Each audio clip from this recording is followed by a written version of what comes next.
وثوابه سبحانه وتعالى. قال المؤلف الحبيب عمر بن محمد بن سالم بن حفيظ في كتابه كتوف الفالحين من رياض الصالحين نفعنا الله به وبعلومه وبعلوم سائر الصالحين بدارين آمين إلى أن قال عن ابن مسعود رضي الله عنه أن النبي صلى الله عليه وسلم كان يقول اللهم إني أسألك الهدى والتقى والعفاف والغنى رواه مسلم. وعن عمر رضي الله عنه قال سمعت رسول الله صلى الله عليه وسلم يقول لو أنكم تتوكلون على الله حق توكله لرزقكم كما يرزق الطير تغدو خماسا وتروح بطانا رواه الترمذي وقال حديث حسن. عن أنس رضي الله عنه قال قال رسول الله صلى الله عليه وسلم من قال يعني إذا خرج من بيته بسم الله توكلت على الله ولا حول ولا قوة إلا بالله يقال له هديت وكفيت ووقيت وتنهى عنه الشيطان رواه أبو داود والترمذي والنسائي وغيرهم وقال الترمذي حديث حسن. Baik. Alhamdulillah hadirin hadirat yang dimuliakan Allah Subhanahu wa taala. Kita bersyukur kehadiran Allah Subhanahu wa taala pada kesempatan di malam hari ini kembali kita dikumpulkan di dalam masjid untuk melanjutkan pelajaran kita pembahasan tentang hadis-hadisnya Nabi Muhammad sallallahu alaihi wasallam. Sebagaimana kita ketahui ini kitab Al-Kutufil Falihin adalah ringkasan daripada kitab Riyadhus Shalihin. Jadi Riyadhus Shalihin isinya banyak hadis, ribuan hadis, maka diringkas oleh guru kami Habib Umar kurang lebih mencapai 100 sekian hadis. Hadis hadis yang ke-9 yang disampaikan di sini diriwayatkan oleh Sayyidina Abdullah bin Mas'ud radhiyallahu ta'ala anhu wa ardhah. Hadis Sayyidina Abdullah bin Mas'ud radhiyallahu ta'ala anhu wa ardhah adalah sahabat yang minal as-sabiqun al-awwalun, termasuk orang yang masuk Islam di bidayah, di permulaan Nabi menyebarkan agama Allah Subhanahu wa taala. Dan Abdullah bin Mas'ud beliau ini salah satu perawi hadis yang terbanyak. Dan beliau ini adalah orang yang berkhidmah kepada Nabi Muhammad sallallahu alaihi wasallam, bahkan beliau ini diriwayatkan sebagai tukang jaga sendalnya Nabi. Bahkan beliau ini adalah tukang sahabat yang selalu menyiapkan siwak buat Nabi Muhammad sallallahu alaihi wasallam. Abdullah bin Mas'ud radhiyallahu ta'ala anhu ardhah juga memiliki kelebihan, yaitu memiliki suara yang sangat indah. Itu bahkan Nabi kadang-kadang datang ke rumah Ibn Mas'ud untuk apa? Minta agar Ibn Mas'ud membaca Al-Quran. Nabi pengen dengar. Hari saking indahnya bacaan Abdullah bin Mas'ud, datang Nabi ke rumah Ibn Mas'ud, kata Rasulullah, ya Ibn Mas'ud agrinil Quran, tolong bacakan untuk ke Al-Quran. Padahal Nabi bisa membaca Al-Quran.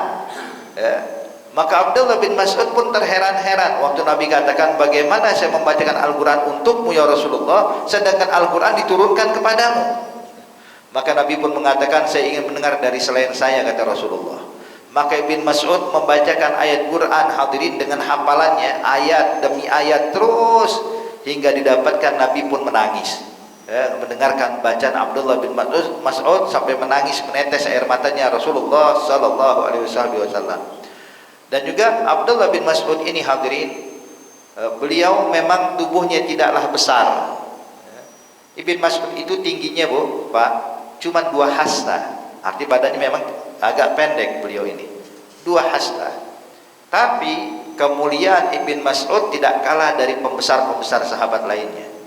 Jadi pernah nih Abdullah bin Mas'ud lagi manjat pohon korma, tersingkap betisnya.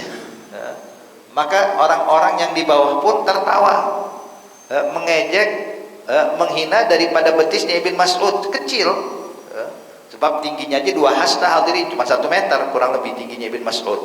Waktu tersingkap betisnya, maka ditertawakan oleh sebagian orang, sebagian sahabat. Maka Nabi katakan kepada para sahabat, tahukah kalian bahwa betisnya Ibn Mas'ud nanti di akhirat kelak kalau ditimbang lebih berat daripada gunung Uhud.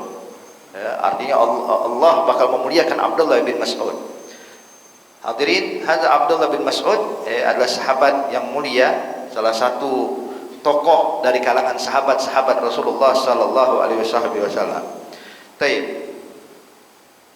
Ini hadis diriwayatkan oleh Abdullah bin Mas'ud bahwasanya Rasulullah sallallahu alaihi wasallam pernah bersabda, Nabi berdoa, Allahumma inni as'alukal huda wat tuqa wal afaf wal ghina. Di antara doa yang dianjurkan untuk kita baca hadirin adalah doa yang diajarkan Rasulullah. Memang betul Bapak Ibu, kita boleh berdoa dengan doa apapun yang kita inginkan. Allah Subhanahu wa taala tidak mengkhususkan kalau pengen munajat harus doa ini atau permohonannya harus ini, enggak. Allah Subhanahu wa taala memberikan izin secara mutlak kepada kita hingga Allah katakan di dalam Al-Qur'an, ud'uuni astajib lakum. Minta padaku aku kabulkan apapun yang kalian inginkan. Mau minta dunia, mau minta akhirat, mau minta keberkahan, minta apapun silahkan. Ud'uuni astajib lakum. Bahkan dalam riwayat yang lainnya, setiap sepertiga akhir malam Allah berseru kepada hamba-hambanya, hal min mustaghfirin aghfiralah, hal min taibin atubulah, hal man lahu haja unilah hajatah. Kata Allah Subhanahu wa taala, apakah ada di antara hamba-hambaku yang ingin mohon ampun? Ayo sekarang waktunya saya ampuni dosa kalian. Apakah ada di antara kalian yang pengen tobat? Sekarang waktunya saya terima tobat kalian. Apakah ada di antara kalian yang punya hajat, punya kebutuhan? Minta padaku, saya kabulkan hajat kalian. Ini diserukan oleh Allah setiap sepertiga akhir malam. Nah, hadirin, namun walaupun kita boleh memohon kepada Allah, berdoa apapun yang kita inginkan, bahkan dalam riwayat hadis Nabi menyatakan kepada kita, kepada sahabat-sahabatnya, Rasul mengatakan, salillah wa ikan milhan, minta pada Allah walaupun cuma garam. Jadi kalau saat kita masak garam habis, minta sama Allah, saking artinya Allah berikan mutlak izin, minta apapun boleh. Bahkan dalam riwayat yang lainnya, salillah wa ikan syiragana alaik, minta pada Allah walaupun cuma tali sendal yang putus. Jadi kalau kita jalan tali sendal kita putus, minta, ya Allah tali sendal saya putus. Ibaratnya sampai perkara yang sepele sekalipun kita boleh kok meminta kepada Allah. Hadirin, namun di antara doa-doa yang sangat dianjurkan ya tentunya doa yang diajarkan Nabi Muhammad. Jadi doa yang diajarkan Rasulullah tentunya itu sangat harus kita lebih utamakan dibandingkan doa sesuai yang kita inginkan, hadirin. Makanya di antara doa yang diajarkan ini doa. Nabi itu selalu bermohon kepada Allah, Allahumma inni as'alukal huda wat tuqa wal afaf wal ghina. 4 poin yang diminta sama Nabi. Allahumma as'aluka al huda. Apa ya huda? Petunjuk. Sebab kita ini Bapak Ibu sekalian, memang dalam kehidupan dunia ini butuh petunjuk. Gak bisa kita jalan sendiri. Maka saking pentingnya hidayah, sampai Allah wajibkan kita sebagai umatnya Nabi Muhammad untuk minta petunjuk dalam sehari semalam gak kurang dari 17 kali. Dalam sholat kita baca suratul Fatihah, kita katakan ihdinas siratal mustaqim, kita minta ya Allah tunjukkan kami jalan yang lurus, hidayah. Minta hidayah sehari semalam gak kurang dari 17 kali. Setiap rakaat kita baca ihdinas siratal mustaqim. Kenapa? Saking pentingnya hidayah. Sebab orang kalau seandainya bertambah sesuatu ibadah, bertambah suatu amalan, tapi nggak dapat hidayat dari Allah, percuma. Hidayat itu maksudnya gimana ya? Ibadah jadi orang kalau dapat hidayah Pak, ibadahnya jadi tulus, ibadahnya jadi ikhlas, ibadahnya jadi khusyuk. Ya. Atau orang yang dapat hidayat, ya, yang tadinya jauh jadi dekat sama Allah, yang tadi nggak kenal jadi kenal sama Allah. Yang tadi malas ibadah jadi semangat ibadah kepada Allah. Ini hidayah. Makanya Nabi Shallallahu Alaihi Wasallam mengajarkan kepada kita untuk minta hidayah dari Allah. Sebab hidayah itu datangnya dari tangan Allah, dari Allah, bukan dari kita. Kita Bapak, Ibu, cuman bisa berandai-andai pengen melakukan ini atau melakukan itu. Tapi kalau belum dapat hidayah dari Allah, nggak mungkin kita bisa melakukan kebaikan. Kita cuma bilang saya pengen melakukan ini, saya ingin mengerjakan itu, cuman hidayat belum datang, ya nggak bisa. Contoh hadirin, kalau ada orang bilang saya ini insyaallah besok jam 2 malam pengen bangun tahajud. Ngapain jam 2 malam? Saya mau baca Quran 3 juz. Saya bakal sholat sekian puluh rakaat, saya akan melakukan ini, saya mau baca istighfar, saya punya hajat ini dan hajat itu. Subhanallah, niat baik. Disiapkan alarm, bukan 1 Bu, 10 alarm. Kanan, kiri, depan, belakang, alarm semua. Pokoknya jam 2 dia mau bangun. Subhanallah, begitu jam 2 alarm bunyi, hadirin, dia nggak bangun, tetangga yang bangun. Kenapa? Dia asik tidur, orang lain yang terganggu dengan alarmnya dia. Kenapa? Belum datang hidayat. Belum datang hidayat. Makanya di situ ini hidayat ini penting Bapak Ibu sekalian. Kita ini harus selalu minta kepada Allah petunjuk, jalan yang benar, jalan yang baik. Ini yang kita harapkan. Sebab terkadang kita ini dihadapkan akan dua hal, yang mana kita bingung mana yang baik, mana yang buruk. Mungkin sesuatu yang kita anggap baik ternyata buruk, atau sebaliknya perkara yang kita anggap buruk ternyata baik. Maka hendaknya kita ini meminta petunjuk dari Allah. Allah Subhanahu wa taala nyatakan dalam Al-Qur'an, wa hadainahu najdain. Kami tunjukkan kepada mereka dua jalan. Terus terang kalau kita asal milih berantakan hadirin, maka kita minta biar Allah yang memilihkan buat kita.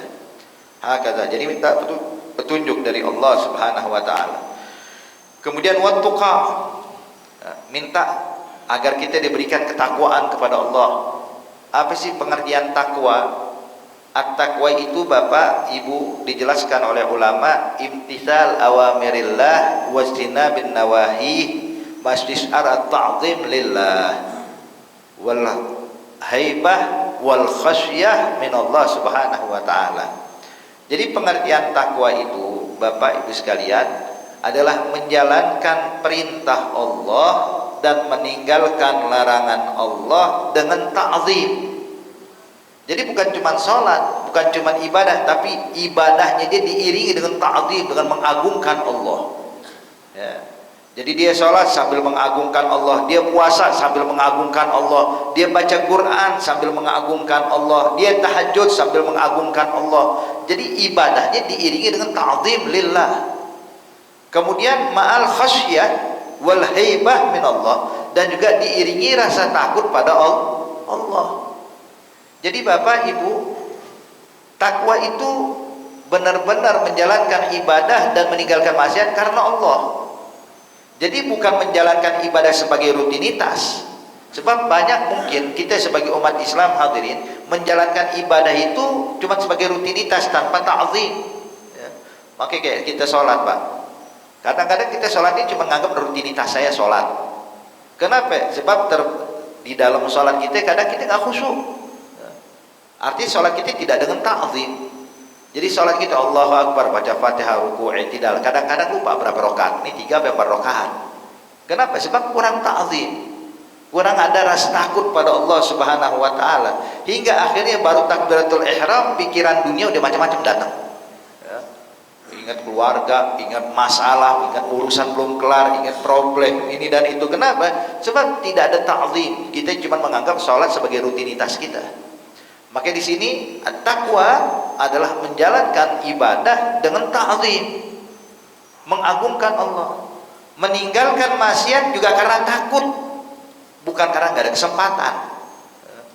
Kenapa nggak main judi? Nggak punya modal. Ini bukan takwa. Kenapa nggak mencuri? Ada CCTV. Ini bukan takwa hadirin. Dia benar meninggalkan maksiat, cuma meninggalkan maksiat karena nggak ada kesempatan. Maka ketahuilah takwa itu meninggalkan maksiat karena takutnya sama Allah. Kenapa nggak main judi? Takut sama Allah. Kenapa nggak mencuri? Takut sama Allah. Kenapa nggak maksiat? Takut sama Allah. Jadi landasan yang membuat dia meninggalkan maksiat itu murni karena takutnya kepada Allah, bukan karena tidak ada kesempatan. Ya, makanya di sini takwa bukan menjalankan ibadah sebagai rutinitas dan meninggalkan maksiat karena tidak ada kesempatan, tapi takwa menjalankan perintah dengan ta'zim, meninggalkan maksiat karena takut sama Allah Subhanahu wa taala. Nah, at-taqwa hadirin bukan hanya perkara fisik dan zahir, tapi takwa yang intinya itu adanya dalam hati, sumbernya itu di hati. Sebab mengagungkan, takut itu kan hati, bukan fisik. Sifat yang bisa dilakukan dengan hati, mengagungkan atau takut, itu sifatnya hati, bukan sifatnya fisik. Sifat fisik cuma gerakan, tapi sifat takut, sifat memuliakan, sifat mengagungkan adanya dalam hati. Makanya inti daripada takwa itu ya adanya dalam hati. Waktu sahabat datang kepada Rasulullah sallallahu alaihi wasallam ingin bertanya tentang takwa, maka Nabi pun memberikan isyarat ke dadanya dan mengatakan at-taqwa hahuna, at-taqwa hahuna, at-taqwa hahuna. Nabi kasih ini ucapan sebanyak 3 kali sambil mengelus dadanya. Takwa itu di sini, takwa itu ada di sini, takwa itu di sini, isyarat kepada dadanya, ini kepada hati. Ayolah, Bang. Maka dalam ayat yang lain Allah berfirman, "Wa may yu'azzim sya'airallahi fa huwa min taqwal qulub." Barang siapa yang bisa mengagungkan syiar Allah, mengagungkan apa yang dimuliakan Allah, maka ini bentuk ketakwaan dalam hati. Jadi jelas takwa itu bukan cuma amal fisik, menjalankan sholat, meninggalkan maksiat, tapi takwa itu intinya yang ada dalam hati, kemudian dipraktekkan dengan fisiknya dia. Hakada. Jadi minta takwa agar Allah berikan ketakwaan kepada kita. Dan subhanallah ibu, bapak, berapa kali Allah menyebutkan di dalam Al-Quran wasiat takwa. Allah perintahkan kita bertakwa. Kenapa? Seakan-akan Allah ingin memberikan isyarat kepada kita, ketahuilah segala macam kebaikan sumbernya takwa, dan segala macam masalah akan terhalang dengan takwa. Makanya hadirin, ini takwa subhanallah. Kalau kita udah milikin khalas, keuntungan dunia akhirat adanya buat orang yang bertakwa. Keuntungan dunia akhirat. Mau bahagia dunia akhirat, takwa. Mau beruntung dunia akhirat, takwa. Sebab kalau di dunia Allah dinyatakan dalam Al-Quran, wa may yu'azzim, Allah nyatakan wa may yattaqillaha yaj'al lahu makhrajan wa yarzuqhu min haitsu la yahtasib. Yang bertakwa kepada Allah, yaj'al lahu makhrajan. Allah berikan untuk dia makhraj, jalan keluar, solusi di setiap problem permasalahan yang dihadapi oleh dia. Mau masalah ekonomi, mau masalah keluarga, masalah apapun hadirin yang kita hadapi di dalam dunia ini, kuncinya takwa. Kita takwa, Allah kasih makhraj. Tapi kadang kita ini selalu menemukan jalan buntu. Kita lagi ada urusan ekonomi, kita lagi merosot, wah jalan buntu, nggak ada sesuatu yang bisa mendatangkan hasil buat kita. Kita punya problem sama keluarga, jalan buntu, nggak ada yang bisa memberikan solusi buat kita. Maka hadirin, kunci satu, kita kurang takwa. Percaya sama ucapan Allah, kalau kita bertakwa, Allah yang bakal berikan solusi buat kita. Yaj'al lahu makhrajan. Bukan cuma makhraj, wa yarzuqhu min haitsu la yahtasib, dan Allah akan memberikan rezeki untuknya yang enggak pernah diduga sebelumnya. So, dia takwa. Ini keuntungan di dunia. Di akhirat gitu juga hadirin. Di akhirat itu sorga itu hanya diperuntukkan buat orang yang bertakwa. Wal aqibatu lil muttaqin. Uiddat ma la 'ainun ra'at, uiddat lil muttaqin ma la 'ainun ra'at wa la udhunun sami'at wa la khatara 'ala qalbi bashar. Kata Nabi Muhammad, itu sorga diperuntukkan, disiapkan buat orang yang bertakwa. Yang mana kenikmatan sorga itu nggak pernah dipandang oleh mata, nggak pernah didengar oleh telinga, dan nggak pernah terhayalkan dalam benak manusia. Ini sorga. Buat siapa? Buat orang yang bertakwa. Dan juga hadirin, di dalam ayat suci Al-Quran Allah nyatakan, wa in minkum illa wariduha kana ala rabbika hatman maqdiya thumma nunajjil ladzina taqaw wa nadhurul zalimina fiha jithiya. Allah nyatakan, wa in minkum illa wariduha, kalian semua tanpa terkecuali bakal melintasi yang namanya syirat. Mau manusia yang pertama hingga manusia yang terakhir, mau yang muslim, mau yang non muslim, mau yang ahli ibadah, mau yang ahli maksiat, semua tanpa terkecuali bakal melintasi syirat. Ini ketentuan dari Allah. Wa minkum ila wariduha kana ala rabbika hatman maqdiya. Ini ada suatu keputusan yang enggak bakal dirubah lagi sama Allah. Bahkan anbiya dan para rasul bakal melintasi syirat, apalagi kita. Syirat itu apa sih? Syirat itu jisrun mamdud ala matni jahannam, jembatan yang terbentang di atas api neraka jahanam, lebih tipis daripada rambut, lebih tajam daripada pedang, yang bakal dilalui oleh seluruh manusia. Dan subhanallah ibu bapak, syirat ini bukan 10 meter panjangnya, bukan 100 meter, bukan 1 kilometer, bukan 1 mil, tapi panjangnya sirat, Bapak Ibu sekalian, itu ulama menyatakan 1.500 tahun perjalanan. Jadi kalau orang jalan kaki 1.500 tahun nyampe mana, itu dipanjangi sirat. Ya. Kalau kita mau merenung, ya Allah, siapa yang bakal selamat? Ya. Mau orang seahli akrobat sekalipun, Pak, kalau sepanjang ini nggak bakal sanggup dia. Ya. Namun subhanallah, kalau kita mau merenung, kita nggak bakal selamat. Kita bakal masuk ke dalam api neraka Allah. Kita bakal terjatuh ke dalam api neraka Allah. Tapi Allah kasih janji buat kita. Allah nyatakan, kalian bakal melintasi sirat, tsumma, namun kata Rasulullah, kata Allah, nunajjil ladzina taqau. Buat orang yang bertakwa, kami yang bakal nyelamatin dia. Artinya dia bakal lewat sirat tapi aman, nggak bakal jatuh. Kita yang bakal jagain hingga masuk sampai tembus ke seberang, hingga masuk ke dalam surganya Allah. Dan sebaliknya, orang yang nggak mau bertakwa, yang tidak mengindahkan perintah takwa, yang tidak peduli dengan takwa, yang penting saya senang, yang penting saya bahagia, yang penting saya dapat harta, yang penting saya dapat jabatan, ditinggalkan takwa, ditinggalkan perintah Allah, dia nggak anggap larangan Allah dianggap enteng sama dia, maka orang yang kayak begini Allah nyatakan zalim. Ini orang zalim. Makanya Allah nyatakan tsumma nunajjil ladzina taqau wa nadzaru zalimina fiha jithiya. Sedangkan orang-orang yang zalim itu bakal dicampakkan ke dalam api neraka Allah. Nauzubillah min dzalik. Makanya ibu bapak, mumpung kita hidup di dunia, mumpung masih hidup nih, ayo kita raih takwa. Jangan dianggap enteng. Makanya kita selalu berusaha, terus diiringi dengan doa, Allahumma inni as'aluka al-huda wat tuqa. Kemudian wal afaf. Apa itu afaf? Afaf itu kalimat iffah, arti kehormatan. Biar kita memohon hanya kepada Allah, merendah hanya kepada Allah, meminta hanya kepada Allah. Ini sifat iffah. Jadi nggak pernah mengeluh keadaannya kepada manusia, nggak pernah memohon sesuatu kepada manusia. Ada iffah. Jadi orang kalau punya sifat iffah begini Bapak, artinya terjaga benar-benar. Tapi kalau orang nggak punya sifat iffah, nggak punya sifat iffah, akhirnya apa? Jadi gampang mengemis, gampang meminta bantuan manusia, mengeluh tentang keadaan. Ada berarti nggak punya sifat iffah. Maka kita minta tuh al-afaf, biar dijaga sama Allah. Kemudian apa yang berikutnya? Yang berikutnya wal ghina, kekayaan. Ini tentunya kekayaan yang dimaksud bukan cuma kekayaan harta, Bu, Pak, tapi kekayaan hati. Sebab kalau kaya harta, hatinya miskin, percuma. Harta banyak banget, berlimpah hartanya, tapi hatinya miskin, susah hidupnya. Oke, berapa banyak orang yang hartanya berlimpah, Bapak Ibu sekalian, hidupnya gak bahagia. Padahal kalau dilihat gajinya berapa? Gajinya sebulan itu 50 juta, matalah. Arti kalau kita lihat 50 juta, wah lebih dari cukup buat kita.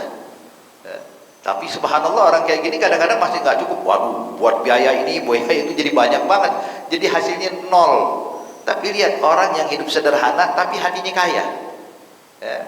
Subhanallah, walaupun sedikit harta yang dia punya, itu dia merasa nikmat, cukup, seakan-akan yang diberikan Allah itu sudah luar biasa. Makanya hadirin nih, fungsinya takwa, kekayaan itu kekayaan hati, bukan kaya zahir. Berapa banyak orang kaya hartanya tapi hatinya miskin, susah. Makanya apa sih artinya kaya? Kaya itu kan artinya nggak butuh, Pak. Fakir itu artinya butuh. Ghina atau ghani tidak butuh. Artinya ketika orang yang hatinya kaya, maka udah dia merasa cukup apa yang diberikan Allah. Nggak butuh ini, nggak butuh itu. Khalas, apa yang ada dinikmati. Maka ketika orang udah punya sifat kayak begini, hidupnya nyaman, hidupnya enak. Tapi sebaliknya kalau orang masih punya kebutuhan, saya butuh ini, butuh itu, saya butuh keluar negeri, saya butuh jalan-jalan, saya butuh refreshing, saya butuh belanja, saya butuh ini, akhirnya jadi susah hidupnya. Hidup jadi susah. Makanya hidup cuma sekali, nikmatin, jangan dibikin susah. Makanya gimana? Bikin hati kita kaya. Bukan harta kita kaya. Ya insya Allah kaya harta, kaya hati. Tapi yang repot ini kalau seandainya udah miskin harta, miskin hati lagi, repot. Ini kan jatuhnya udah jatuh ketiban tangga, udah susah beneran. Makanya di situ hadirin kalau bisa dijaga hati kita. Minta sama Allah kekayaan, kaya hati. Makanya dinyatakan di dalam hadis yang lainnya kata Rasulullah, itu orang yang mengamalkan sholat duha maka dia bakal terjaga, akan dibikin kaya hatinya. Kata Rasulullah, la faqra ma'ad duha, nggak bakal jatuh miskin orang yang ngamalin sholat duha. Makanya kalau pengen hidup senang bahagia, duha jangan ditinggal. Sholat duha itu kata Nabi nggak bakal jatuh miskin, arti hidupnya bahagia. Hakada. Jadi jangan kita anggap ibu bapak kaya itu cuma kaya harta ya. Lihat Nabi Muhammad sallallahu alaihi wasallam. Beliau kalau secara zahir lahiriah kita lihat miskin. Secara zahir ya. Kadang Nabi nggak makan.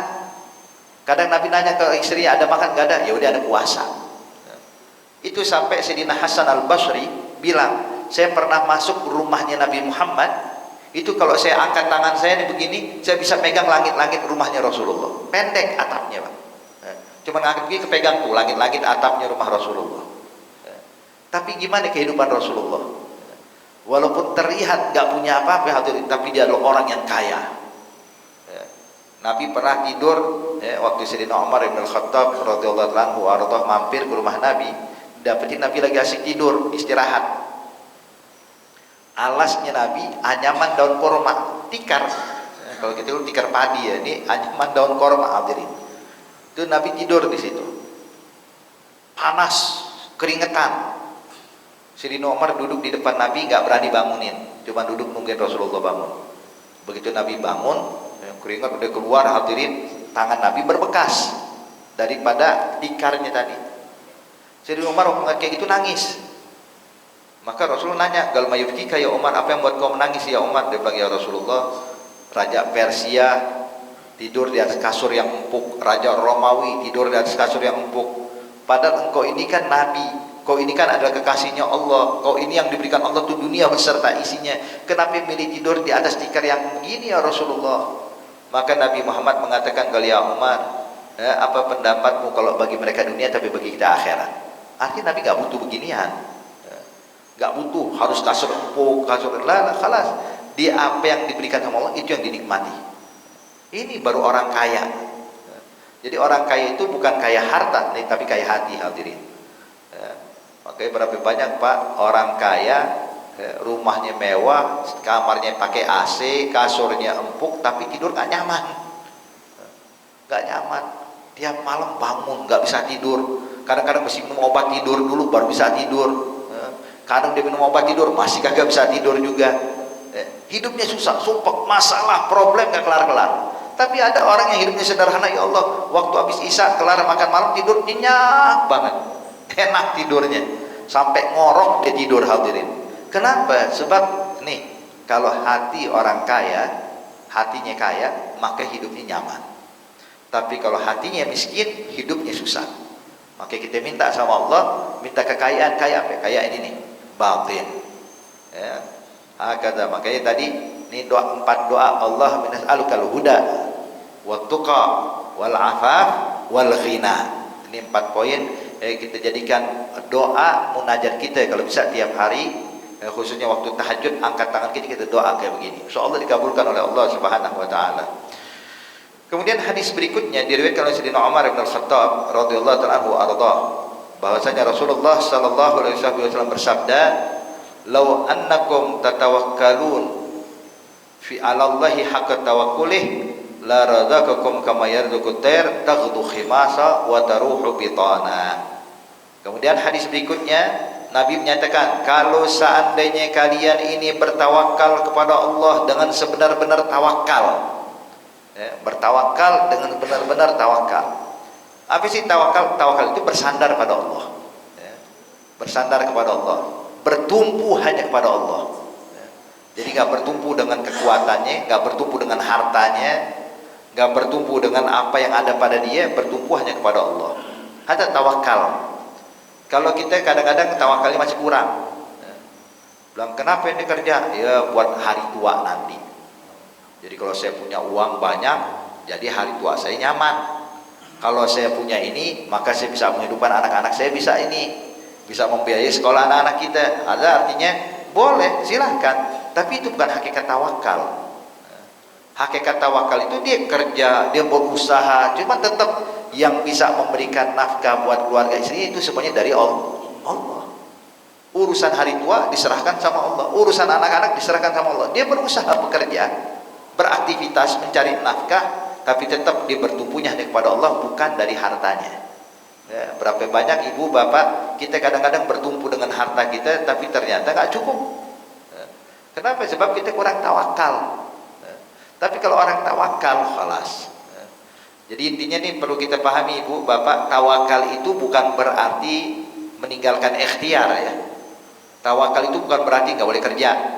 Ente kerja nggak tawakal ente, mesti jangan kerja, udah duduk manis di rumah ibadah aja, duduk di atas sajadah pegang tasbih, tawakal sama Allah. Ini enggak begitu hadirin. Ya. Tawakal itu bukan menghalangi kita untuk mencari nafkah. Tawakal ini bukan menghalangi kita untuk berikhtiar, salah. Ya. Tawakal itu hadirin, dia bertumpu kepada Allah walaupun dalam keadaan ikhtiar. Ya. Dia dagang, usaha, tapi dia mengharapkan ini dagangan laku, dia mintanya sama Allah. Ya. Bukan karena barangnya pasti laku nih, barangnya bagus nih, barangnya menang, itu dia, usaha dia, tapi intinya dia tetap bertumpu hanya kepada Allah. Makanya coba perhatikan, kita kalau keluar rumah sebagaimana hadis berikutnya nih, kita kalau keluar rumah diajarkan doa sama Nabi Muhammad. Apa itu? Bismillah, amantu billah, tawakkaltu ala Allah. So, disuruh tawakal.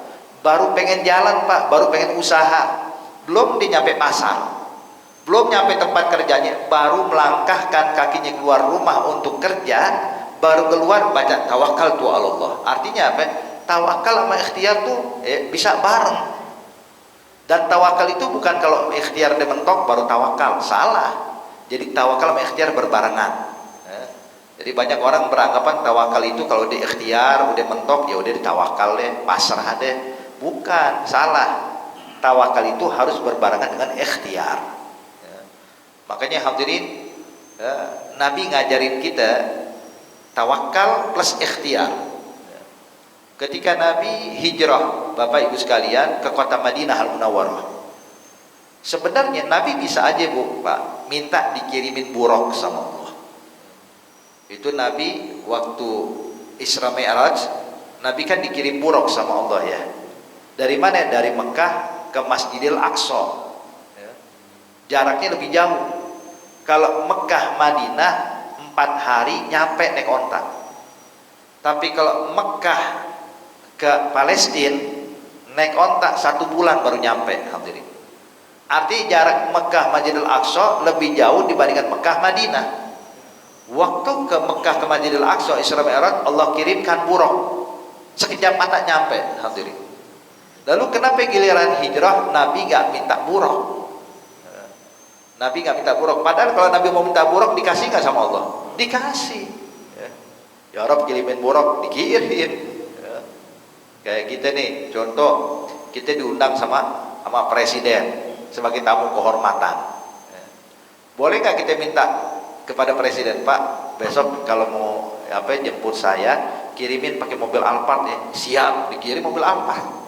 Jemput kita hadirin. Artinya yang kita inginkan, kenapa? Kita tamu kehormatan. Kita yang ditunggu-tunggu, kita yang dinantikan hadirin. Maka apapun yang kita minta bakal disiapkan sama yang ngundang kita. Nah sekarang Allah ngundang Nabi Muhammad. Kalau Nabi mau minta dikasih sama Allah. Cuman ya di sini Nabi karena perhatian sama kita. Nabi pengen ngajarin umat kita ini harus ikhtiar, cuman juga harus tawakal. Nabi ikhtiar, bukan langsung ke Madinah, sampai ngumpet dulu di Gua Tur. Yang sahabat langsung ke Madinah, Nabi nggak singgah dulu di Gua Tur, nginep dulu 3 malam. Ada bentuk ikhtiar. Tapi di situ juga tawakal. Buktinya apa? Ketika pemuda-pemuda Quraisy ngejar Nabi Muhammad sampai ke depan mulut Gua Tur, dan mereka tidak menyadari kalau Nabi ada di dalam goa, sebab Allah dikirimkan seekor laba-laba membuat sarang menutupi mulut goa. Dan Allah perintahkan burung merpati untuk mengerami telur tepat di depan mulut goa. Maka pemuda Quraisy itu pun nggak tahu kalau Nabi Muhammad ada dalam goa hadirin. Sampai Sayyidina Abu Bakar Siddiq pun menangis. menangis khawatir akan keselamatan Nabi Muhammad, bukan keselamatan dirinya. Begitu di pemuda Quraisy turun, Sayyidina Abu Bakar Siddiq pun pecah, gak kuat tahan tangisannya, sambil berkata, ya Rasulullah, kalau seandainya mereka nunduk aja ngeliat ke dalam gua, mereka pasti dapetin kita. Ini goa buntu, nggak ada tembusannya. Kalau mereka dapatin kita di sini ya Rasulullah, mereka bakal membunuh kita. Tapi terus terang, kalau mereka berhasil membunuh saya, mereka cuma ngebunuh satu orang laki-laki dari Mekah, namanya Abu Bakar bin Abi Quhafah, nggak ada pengaruh sedikit pun. Tapi kalau mereka berhasil membunuhmu ya Rasulullah, maka tidak ada lagi orang yang sujud pada Allah di muka bumi ini. Arti Islam selesai udah. Di situ Nabi mengajarkan hadirin, ketika dalam keadaan panik, wajar untuk panik, Pak. Ini kayak telur udah di ujung tanduk nih, panik, khawatir, takut. Maka Nabi dengan tenang mengatakan, "Gala tahzan innallaha ma'ana." Tawakal. Jangan takut ya Abu Bakar, kan Allah sama kita. Allah kan bersama kita. Khalas, kenapa dikhawatirkan? Mau musuh depan mata, kalau Allah sama kita aman. Coba lihat, ada tawakal. Ini tawakal hadirin. Jadi kegelisahan sesuatu yang ada di depan dia, kalau buat orang yang bersandar kepada Allah, dia bakal merasa aman. Mau sekalut apapun keadaan, mau separah apapun keadaan hadirin di hadapan kita, buat orang yang tawakal aman. Aman. Makanya pernah juga contoh lain, ketika Allah gambarkan di dalam Al-Quran tentang kisah Nabi Allah Musa bersama Bani Israel waktu dikejar oleh Fir'aun. Nabi Musa bersama Bani Israel itu sampai di tepi laut. Maka saat itu kata Nabi Musa, kita tunggu perintah berikutnya, duduk di sini. Maka duduk tuh Bani Israel sama Nabi Musa di pinggir pantai, Pak. Mau jalan kemana lagi? Nyebrang, nggak mungkin, nggak ada kapal, nggak ada jembatan lautan. Nunggu di sini ini sama aja kayak kita nunggu kematian. Firaun bakal datang ngejar kita. Akhirnya makin waktu berjalan makin panik Bani Israel. Ya Musa udah datang belum perintah Allah? Bilang belum, tunggu perintah Allah. Kalau pada datang, ya Nabi Musa udah datang belum perintah Allah? Belum, kata Nabi Musa. Sampai rombongan Fir'aun datang hadirin. Ketika pasukan Fir'aun beserta bala tentaranya yang punya niat memang menghabisi Bani Israel, mereka melihat di mana Bani Israel, dan Bani Israel pun melihat di mana Fir'aun. Hingga Allah gambarkan dalam Al-Quran, falamma tara al-jam'an, ketika dua kelompok udah saling pandang. Ini ngelihat Bani Israel lihat Fir'aun, saling pandang hadirin. Maka semua Bani Israel pun teriak, panik udah, habis kita. Qalu ashabu Musa inna lamudrakun. Kita bakal dipantai oleh Fir'aun, gak ada jalan keluar lagi, nyebrang ke laut kita mati tenggelam. Diam di sini bakal dihabisi oleh Fir'aun. Dalam keadaan panik, ya. Ini kan saat yang kalut hadirin ini, saat yang menakutkan ini. Tapi buat orang yang tawakal kayak Nabi Musa, apa kata Nabi Musa? Kalla, tenang aja, inna ma'i rabbi sayahdin. Saya punya Tuhan, saya punya Allah yang bakal nunjukin apa yang harus saya lakukan setelah ini. Coba lihat, tawakal. Ini kayak begini hadirin, orang yang tawakal kayak begini, bertumpu hanya kepada Allah, maka lihat apa hasilnya. Allah nyatakan kepada Nabi Musa, ya Musa, pukulkan tongkatmu ke laut, laut pun terbelah. So lihat. Jadi kalau orang tawakal, maka Allah berikan nih keamanan, penjagaan dari Allah Subhanahu wa taala. Makanya Nabi bilang, kalau kalian bertawakal dengan sebenar-benarnya tawakal, maka kalian bakal mendapatkan rezeki dari Allah, layaknya Allah memberikan rezeki kepada seekor burung. Burung itu, Bu, Pak, adalah binatang yang paling tawakal, nggak pernah nyimpen makanan. Burung itu nggak pernah nyimpen makanan. Pagi-pagi dalam keadaan perut kosong, pulang dalam keadaan perut kenyang. Pagi keluar, terbang deh, cari makan. Selesai kenyang, sore hari kenyang, pulang. Terus nyimpen makanan buat besok? Enggak, besok cari makan lagi. Maka kata Nabi, kalau kalian memiliki tawakal sebagaimana dengan sebenar-benar tawakal, maka kalian akan diberikan rezeki layaknya Allah memberikan rezeki kepada seekor burung. Pergi di pagi hari dalam keadaan perut kosong, pulang di sore hari dalam keadaan perut kenyang. Hakada tawakal. Cuman tawakal kita masih kurang.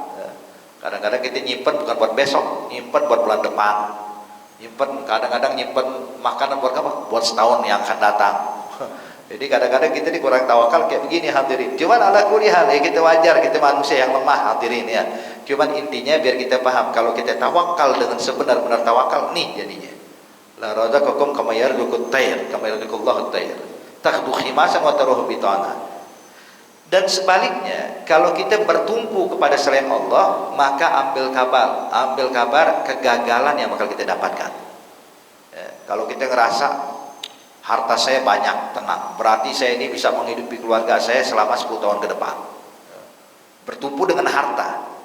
Ini ambil kabar, gak nyampe 10 tahun, 3 tahun udah susah itu hidupnya. Ya. Orang bertumpu dengan kecerdasannya. Saya cerdas, mampu melakukan apapun.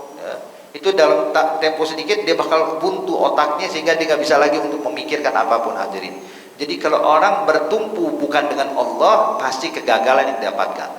Ini juga digambarkan oleh Allah dalam Al-Quran, ibu bapak. Sebagaimana pasukan muslimin waktu Ghazwatul Hunain, Ghazwatul Hunain, Allah gambarkan juga dalam Al-Quran. Ketika muslimin pada tahun 8 Hijriah pada bulan Ramadan berhasil menaklukkan Mekah tanpa ada pertumpahan darah. Orang Mekah takluk dengan orang Madinah, dengan orang Islam. Yang mana kali itu muslimin kalanya jumlah pasukannya 10.000. Sedangkan orang Mekah nggak sanggup menghadapi musuh, yaitu menghadapi pasukan Nabi Muhammad yang banyak, 10.000 pasukan. Mereka nyerah, pasrah menerima apapun yang diputuskan oleh Nabi Muhammad. Artinya mereka nggak mampu melawan. Padahal kalau lihat historinya, hadirin, historisnya, nilai sejarahnya, itu orang Mekah perang sama Nabi Muhammad bukan baru sekali, berulang kali. Perang Badar, perang Uhud, Hamrail Asad, perang Ahzab, artinya perang demi perang. Dan orang Mekah ini punya pengalaman perang. Maka setelah orang Mekah ditaklukkan dengan mudah tanpa perlawanan pada bulan Ramadan tahun 8 Hijriah, pada bulan Syawalnya Nabi mengajak para sahabat yang jumlahnya 10.000 itu beserta orang-orang Mekah yang masuk Islam, artinya nambah lagi muslimin pasukannya, untuk apa? Menaklukkan Hunain, menaklukkan Hunain di Taif. Ketika dalam perjalanan menuju Hunain, di sini diuji sama Allah, diuji sama Allah. Apa ujian dari Allah? Pasukan muslimin yang berjumlah besar, mereka pun saling pandang kagum dengan jumlah. Idza ajabathum kasratuhum, ketika mereka kagum dengan jumlah mereka yang besar, mereka pun bilang, kalau Mekah aja bisa ditaklukkan dengan mudah, ya apalagi Hunain yang lebih kecil. Orang Mekah punya pengalaman perang, orang Hunain nggak punya pengalaman perang, maka otomatis Hunain bakal jauh lebih mudah kita kalahkan. Kenapa? Jumlah kita besar, pasukan kita lengkap, senjata kita siap, arti segala macam semuanya itu secara fisik, secara zahir ada, jumlah pasukannya, kemudian juga senjatanya, strateginya, semua ada. Sehingga para sahabat pun bertumpu dengan jumlah, bukan bertumpu dengan Allah. Beda waktu perang Badar. Waktu perang Badar kenapa dikasih kemenangan? Sebab bertumpunya hanya kepada Allah. Ketika bertumpu kepada Allah, sedikit bisa mengalahkan yang banyak. Tapi ketika bertumpu bukan kepada Allah, bertumpu dengan jumlah yang besar, maka apa hasilnya hadirin? Ketika masuk ke Hunain, ternyata musuh mengirimkan anak panah layaknya hujan. Itu 10.000 pasukan kocar kacir, kabur menyelamatkan diri. Yang tetap itu cuma beberapa belas orang doang, yang paling depan Nabi Muhammad. Dan Nabi Muhammad bukannya mundur pak, malah maju. Sampai tuh Sayyidina Abbas tuh berusaha megangin kaldanya Nabi Muhammad biar nggak maju lagi. Kenapa? Bahaya. Sebab nggak ada orang di belakang Rasulullah, sendirian. Maka ditahan sama Sayyidina Abbas biar nggak maju sendiri. Maka kata Rasulullah, "Qali ya Abbas, ana nabiyyun la kadzib wa bin Abdul Muthalib." Saya ini nabi bukan pendusta. Artinya Nabi pengen nunjukin, mau jumlah mereka banyak, aneh sendiri, aneh nggak bakal kalah. Kenapa? Saya dilindungi sama Allah. Namun kata Sayyidina Abbas, "Qali ya Rasulullah, biar panggil aja orang-orang biar kembali lagi sama kita." Kata Rasulullah, dipanggil. Maka dipanggil, baru kumpul lagi. Di sini ketika mereka sadar bahwasanya kemenangan itu bukan dari jumlah. Kemenangan bakal kita raih bukan karena strategi, bukan karena pasukan, bukan karena senjata, tapi kemenangan itu kalau kita mau bersandar hanya kepada Allah, bertumpu kepada Allah, Allah berikan kemenangan buat kita. Maka oleh karena itu hadirin, ada gambaran yang disebutkan di dalam Al-Quran. Lihat, Allah berikan contoh orang yang tawakal, juga Allah berikan orang yang bertumpu kepada selain Allah. Apa hasilnya? Nah, ini jadi pelajaran buat kita. InsyaAllah dua hadis ini yang kita baca cukup bisa kita amalkan. Yang tadi minta sama Allah 4 perkara: hidayat, ketakwaan, iffah, dan kekayaan. Dan yang kelima, bertawakal dengan sebenar-benar tawakal. Semoga Allah bimbing kita dan Allah limpahkan hidayah dan taufik untuk kita hingga kita bisa mengamalkan apa yang disabdakan oleh Nabi Muhammad sallallahu alaihi wasallam. Amin ya rabbal alamin. Al-Fatihah bil qabul wa tamamul ma'mul walidina wa yaghfir walidina wa walidikum amwatina amwatikum wa muslimin ajma'in ala hadhihi niyyah wa kullu niyatin salihah wa ila hadratin Nabi Muhammadin sallallahu alaihi wasallam. Al-Fatihah.